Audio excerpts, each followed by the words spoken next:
You know what's crazy guys? Every time na nag-live tayo sa Shopee or even sa TikTok way back before, the Xiaomi Smart TV A 2026 series ay lagi siyang nasa sold out. It's one of the most consistent best sellers guys sa mga live streaming na ginagawa natin. But here's the thing guys almost no one is actually reviewing this properly. Napansin ko guys, especially dito sa YouTube. Today, I'll fix that for you. We're checking out 3 specific models, the 32 inches, the 43 inches, and the 65 inches 4K Xiaomi Smart TVs. Ipapakita ko sa inyo guys kung ano yung mga special guys sa bawat model na to, ano yung maganda sa kanila, and at the same time, ano yung hindi. And why these Xiaomi Smart TVs are actually dominating the budget to mid-range TV section right now here in the Philippines. Plus, we'll do also a testing, by the way, isasabay ko na yung Redmi TV soundbar para if you're planning to complete your home theater setup, bagay na bagay to para sa'yo. And we're also giving away guys since tayo ng content neto, mamimigay tayo ng isang 32 inches, 143 inches, and of course, 165 inches Smart TV to 3 lucky subscribers in this video. So, panoorin nyo hanggang dulo for the full mechanics. Once again, this is James Afante, also known as Kuya James, and now, James 3.0. So, the Xiaomi Smart TV A 2026 series is all about giving premium features at sa pangmasang presyo. All models run on Google TV, so already guys, ready na to para sa mga Netflix natin, YouTube, Disney Plus, and even mga Prime videos. And by the way guys, meron din tong tinatawag na voice control built-in. They all support Google Assistant, Chromecast, and even AirPlay guys kung sakaling naka-iPhone ka. Whether you're under their iPhone, wala kang magiging problema. Kaya mong i-cast yung phone mo, o ano nakikita mo sa phone mo in this 32, 43, and 65 inches TV. Audio-wise guys, all of them also support Dolby Audio, DTS-X, and DTS Virtual X. So kahit wala kang soundbar, the sound quality is, I can say, acceptable for the price. Now let's go size by size guys and talk about what makes each one size stands out. So starting guys, small muna. So with the Xiaomi TV A 32-inch 2026, which is what we call the entry-level kings. In terms of the display guys, you're getting a 1366 by 768 HD LED panel with an HDR10 and HLG support, plus a 178 degrees viewing angle for wider visibility. So kahit guys nasa gilid ka guys ng TV nito, I can say malinaw pa rin ang magiging picture quality nito sa ating mga mata. It also runs on a quad-core Cortex A53 CPU and a Mali G31 MP2 GPU. Yes, tama na nyo guys. Even mga Smart TV po, meron po yung mga tinatawag na mga processor and mga graphics card. It also comes with a 1GB of RAM and 8GB of internal storage, which is already decent for streaming applications and daily use. Connectivity naman guys, meron tong kasamang dalawang HDMI port and one USB 2.0 port, plus also a LAN port in case na kailangan mo ng direct access on the internet. Plus, it also has a Bluetooth 5.0 with dual band na Wi-Fi technology. And for the sound naman guys, I can say again, solid and acceptable na to guys para sa size niya. It has a 16-watt total, 2x 8-watt speakers po yun with Dolby Audio and DTS Virtual X support. Power consumption naman guys, kung nagtitipid ka sa kuryente, good news guys, this 32-inch TV guys is only at 50 watts. So even if you watch the whole day, hindi tatamahaan guys yung Meralco bill ninyo. I can say the 32 inches guys is perfect to para sa mga bedrooms, sa mga condominiums, and even sa mga really small spaces, no? So, simple, compact, but actually still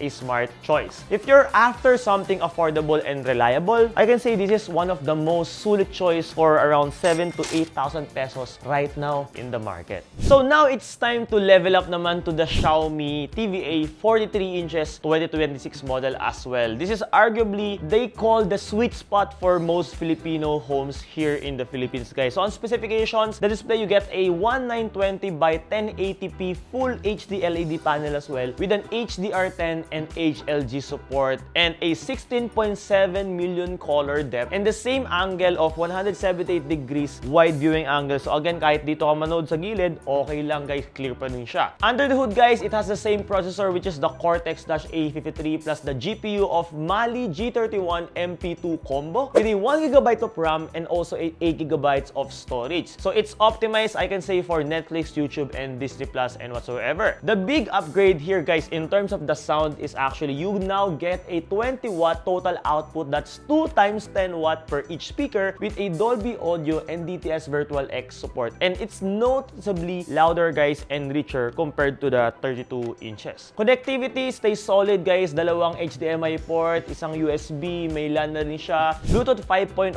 and a dual band Wi-Fi, which is very similar kanina sa 32 inches. It also got the same Google TV interface and a daytime voice assistant. Sabi nga nila, this is arguably one of the sweetest spot, guys. This is perfect for family salas, other condo setups na medyo mas malaki. It's big enough for a group of movie nights, guys. So yung mga Netflix and chill. And light enough, guys, to mount or even move around spaces very easily. If you pair this also with the Redmi TV soundbar, guys, which is here, mamaya pag-usapan natin to, you're instantly turning your living room into a mini home theater. That soundbar actually has good mids and bass and complements the TV for its clarity and display. So honestly, I can say for the 43 inches and the price of 13,000 to 15,000 right now in the market, wala akong maisip na makakatalo, guys, sa presyo nito. Now for the big screen experience, guys. This is the Xiaomi TV 2026 65 inches 4K edition, guys. You're looking at a 4K UHD panel that's 3840 by 2160 exact resolution with Dolby Vision, HDR10, and a 1.07 billion colors in depth. It also covers 90% of the DCI-P3 color space. The colors are going to be super accurate and very clear, guys. Sobrang sarap nito sa mata natin. Performance-wise, it has a CPU of the quad-core Cortex A-55 CPU and a Mali G52 MP2 GPU, guys. And eto, guys, it has 2 GB of RAM and a 16 GB of internal storage. Twice the memory and performance of the 32 inches and the 43 inches, guys. Sa ports naman, guys, meron siyang 3 HDMI ports. So may +1 siya. That's 1 eARC if ever na kailangan ninyo yun. Meron siyang 2 USB 2.0 LAN port, and at the same time, meron din po siyang 3.5mm headphone jack and Bluetooth 5.0 plus dual band Wi-Fi na rin. Sound, guys, eto, it has a huge improvement, guys, ha. This has a 24-watt total, that's 2 times 12-watt each speakers with Dolby Audio and DTS-X support as well. It has crispy highs, warm mids, decent bass, acceptable na siya for me. Pero syempre, kung gusto mo talaga mag-boom, no, pair it with the Redmi TV soundbar and, guys, literally your living room will literally feel like a cinema already. This is perfect for large salas, home theater, families who love really watching long movie like immersive nights. It's immersive, sharp, and premium looking with its unibody and metal design, guys. And ito, guys, ha, for around 22,000 to 25,000 pesos. Usually sa labas sa mga ibang brand, yung 65 inches cost 50 to 60,000. But this one, 22 to 25,000 and gives you like the same spec, same power, same quality. I don't think other brands can compete on that. So now let's talk about the Redmi TV soundbar, guys. The perfect partner for any Xiaomi Smart TV, guys, na pinakita natin in this video. It's sleek, minimal, and only about 83 centimeters long, so it fits perfectly under all 3 models. Plus, you also get a 30-watt power output, Bluetooth 5.0 for wireless playback if you prefer that, an optical plus aux input options for direct connection as well. Sound-wise, guys, it's clean, powerful, and instantly performs and transforms your TV into a cinematic quality theater in your houses. When you pair this with the 65 inches, you literally feel the bass bounce off your walls. Even the 32 inches, guys, feels premium once you hook this Redmi TV soundbar, guys, up and pair it with the 32 inches. For around 2,000 to 2,500 pesos or even sometimes kasi Shopee below 2,000 pesos, guys, pag may flash sale, the soundbar upgrade is definitely and absolutely worth it. So if you're planning to buy the TV, trust me, get the soundbar, guys, at the same time. You'll thank yourself later.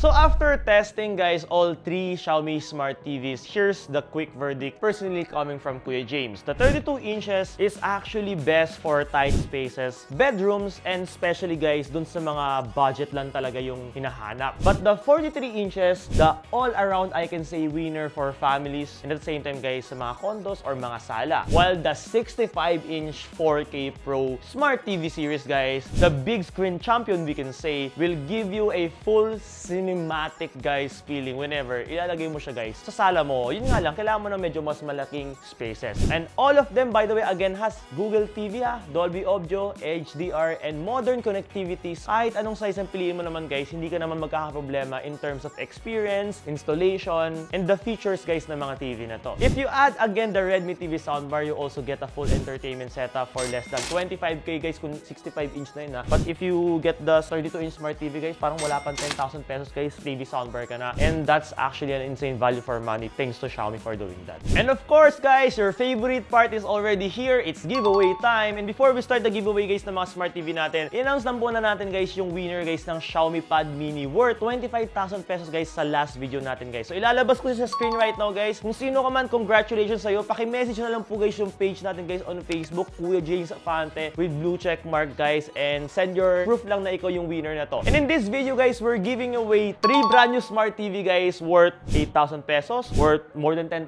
pesos, and worth almost 20,000 pesos. Grabe, guys. That's one 32-inch, 43-inch, and 65-inch TV at the same time in one video, guys. So, paano ka makakasali, guys? Simple lang naman, guys. Ganito lang. Like mo lang tong video na to, guys. I-comment mo dyan sa baba, guys, kung ano yung pipiliin mo. 32 inches ba? 43 inches ba? Or the 65 inches? And bakit, guys? And don't forget to subscribe in this channel and turn on the notification bell kasi yung winners na ito, guys, i-announce natin, guys, sa mga susunod na video. And by the way, guys, just in case na naghahanap kayo, guys, ng direct discounted link, guys, sa mga TV na to, even itong soundware to, guys, I have that link in the description, guys, yung mga bagsak presyong link, guys, ng mga TV na to. So kung gusto mo i-checkout din right now, pwede mo siyang i-checkout sa baba. I guarantee you that's the best price you can get in the whole Philippine market right now. So, once again, this is James Afante, also known as Kuya James.